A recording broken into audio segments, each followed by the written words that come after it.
One of the biggest struggles that Christians face is feeling like God is silent. We often end up in seasons where we just feel like God is distant, where he's just not responding, even though we're crying out. And that's a hard struggle, honestly. But I'd also like to challenge you, and honestly challenge myself, by saying, God is speaking to you.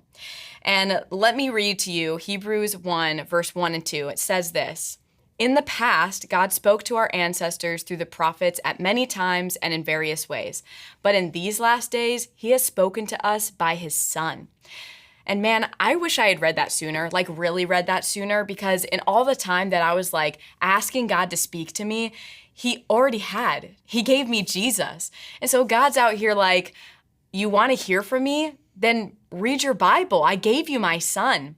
And dude, I do this all the time, where I'll end up in a scenario where my friends will be coming to this thing and I'm like, okay, I feel like I don't have all the information that I was supposed to have because it looks like everyone knows something that I don't know. And then I'm like, okay, what's happening? And then they're like, Becca, didn't you read the text? And then I'm like, text?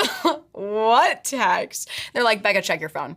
And then I like look at my phone and yeah, of course their text is there. And then I'm like, haha, right. Isn't it great that we have phones where we can like read the thing that the people send and then know what's going on?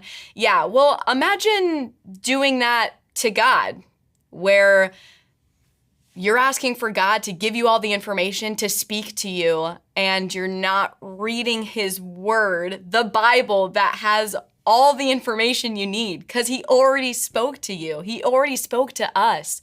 So if you're feeling like God is distant and silent and you just feel stuck and frustrated, read your Bible. Look to Jesus and let him transform you and change you as you read his word, because that is God speaking to you.